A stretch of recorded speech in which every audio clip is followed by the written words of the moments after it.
இயேசுவின் ரத்தம் ஜெயம். Praise the lord my dear brothers and sisters. இந்த நாள்லையும் ஆவியானவர் உணர்த்தின காரியம், கள்ள உபதேசத்தை அறிவது எப்படி. ஆவியானவர் உணர்த்தின வசனம் யோவான் எழுதின சுவிசேஷம் அதிகாரம் 7 வசனம் 17. அவருடைய சித்தத்தின்படி செய்ய மனதுள்ளவன் எவனோ அவன் இந்த உபதேசம் தேவனால் உண்டாயிருக்கிறதோ நான் சுயமாய் பேசுகிறேனோ என்று அறிந்து கொள்ளுவான். If any man will do his will, he shall know of the doctrine, whether it be of God, or whether I speak of myself. John chapter 7 verse 17. என கண்மானவர்களே, இந்த இடத்துல என்ன வாசிக்கிறோம் அப்படின்னா, இயேசு கிறிஸ்து சொல்லுகிறார், தேவனுடைய சித்தத்தின்படி நடக்கிற மனுஷன் யாரோ அவன் ஒருத்தர் பேசுகிற காரியத்தை, நான் பேசுகிற காரியத்தை அவருடைய தேவனுடைய சித்தத்தின்படி பேசுகிறேனா அல்லது சுயமாய் பேசுகிறேனா என்று அறிந்து கொள்ளுவான் அப்படின்னு சொல்றாரு. நாம் இந்த நாட்களில் அதிகமாய் பரவி கொண்டிருக்கிற இந்த கள்ள உபதேசத்தை அறிவது எப்படி என்பதை குறித்து பார்க்கலாம். என கண்மானவர்களே, இன்னைக்கு நம்ம கிட்ட யாராவது கிறிஸ்தவர்களுக்கு, கிறிஸ்தவத்திற்கு எதிரானது எது அப்படின்னு கேட்டா, இம்மிடியேட்டா நம்ம எல்லாம் என்ன தரமா சொல்லுவோம்? பல வாயில வராத பேரு, தமிழா இருக்கலாம், இங்கிலீஷா இருக்கலாம், ஹிந்தியா இருக்கலாம், மலையாளத்துல இன்னும் என்னென்னமோ லாங்குவேஜ்ல இருக்கிற அந்த பேரு, பல எழுத்துக்களால நிறைஞ்ச பேரை இம்மிடியேட்டா சொல்லுவோம். இந்த அமைப்புகளால கிறிஸ்தவத்துக்கு பிரச்சனை, கிறிஸ்தவர்களுக்கு பிரச்சனை அப்படின்னு. ஆனால் இதெல்லாம் உடையும் நமக்கு ஒரு பயங்கரமான பிரச்சனை எது அப்படின்னா, நமக்குள்ள இன்னைக்கு ஃபாஸ்டா பரவி கொண்டிருக்கிற கள்ள உபதேசம். இன்னைக்கு எல்லாருமே இந்த கள்ள உபதேசிகளை ஈஸியா ஐடென்டிஃபை பண்றதுக்காக, இவன் சினிமா பாட்டு பாடுகிறான், இவன் குத்தாட்டம் போடுறான், இன்னும் அநேக வெளிப்படையான காரியங்களை ஈஸியா சொல்றோம். ஆனால் இதெல்லாம் உடையும் முக்கியமான, மிகவும் பயங்கரமான ஒரு காரியம், வேதத்தில் உள்ள காரியங்களை புரட்டி பேசுவது. வேதத்துல தேவன் பரிசுத்த ஆவியானவர் ஒரு வியூல கொடுத்திருக்கிறப்போ தன்னுடைய சுயமாய் அந்த வசனங்களை எடுத்து பேசுகிறது இதை விடவும் மிகவும் ஆபத்தானது. அதாவது நம்ம எதிரி ஆப்போசிட்டா இருந்து பண்றவங்கள ஈஸியா ஐடென்டிஃபை பண்ணிடலாம்.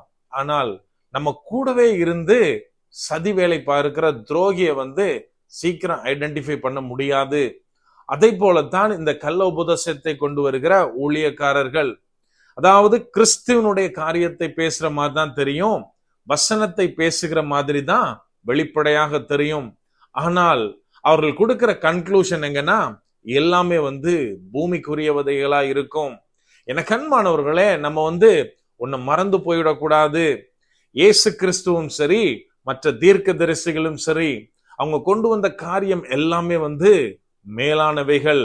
ஆனா இவங்க என்ன பண்ணுவாங்க அப்படின்னா, எல்லா வசனத்தையும் எங்க போய் லிங்க் பண்ணுவாங்க அப்படின்னா, பூமிக்குரிய காரியங்களோட லிங்க் பண்றதை நம்ம பார்க்க முடியும்.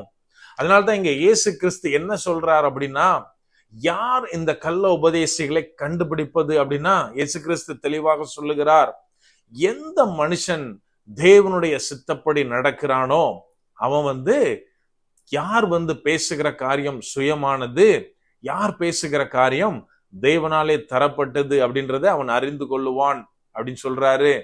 என கண்மானவர்களே, உதாரணமா இப்ப என்ன எடுத்துக்கிட்டோம் அப்படின்னா, என் பிள்ளைங்க என் சொல் பேச்சு கேட்டு நடக்கிறாங்க, என் கூட இருக்கிறாங்க, எல்லா நேரத்திலும் என்ன அவங்களுக்கு நல்லா தெரியும். டாடி எப்ப எப்படி பிஹேவ் பண்ணுவான், எந்த நேரத்துல கோவப்படுவான், எல்லாத்தையும் தெரியும்.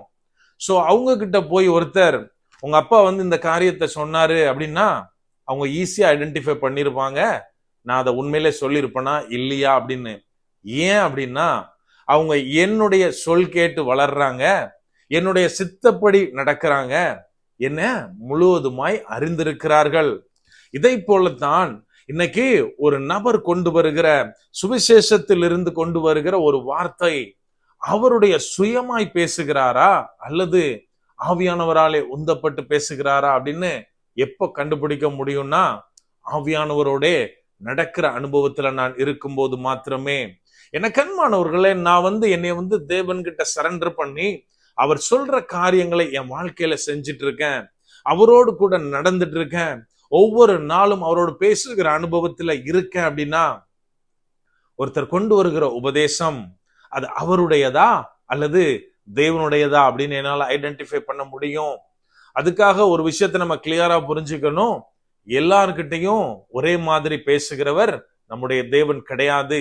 ஆனாலும் அடிப்படையான அவருடைய இறையியல் மாறாது. தேவன் எப்போதும் மாறாதவராய் இருக்கிறார். நம்ம அதை புரிந்து கொள்ள வேண்டும். எனக்கு அன்பானவர்களே, அதாவது தூரத்துல இருந்து பார்க்கும் போச்சுல பசுந்தோல் போர்த்திய புலி பசு மாதிரி தான் தெரியும். எல்லாம் கூட்டமா மேய்ஞ்சிட்டு இருக்கும் போச்சுல மொத்தமா பசுக்கள் நிக்குது அப்படின்னு நம்ம நினைக்கலாம். ஆனால் நம்ம அதோடைய குணாதிசயங்களை, அதெல்லாம் மாடும் புல்மேயும், ஆனால் பசுந்தோல் போர்த்திய புலி புல்ல மேயாது. இதை நாம் கண்டுபிடிக்க வேண்டும். எப்போ நம்மளால முடியும் அப்படின்னா அதனுடைய ஆட்ரிபியூட்ஸை பார்க்கும் போச்சுல. அதை போலத்தான் இன்றைக்கு கள்ள உபதேசத்தை கொண்டு வருபவர்களை அவருடைய செயல்களை கொண்டு நாம் அறிய முடியும். அதுக்கு முதலாவது என்னுடைய செயல்கள் தேவனுக்கு ஏற்றவைகளாய் அவருடைய சித்தப்படி நான் நடக்கிறவனாய் நான் முதலில் இருக்க வேண்டும். எப்போது நான் தேவனோடு கூட நடக்கிறேனோ, அவருடைய சித்தப்படி என் வாழ்க்கையில் ஒவ்வொரு காரியத்தையும் செய்கிறேனோ, அப்போது என்னால ஈஸியா ஐடென்டிஃபை பண்ண முடியும்.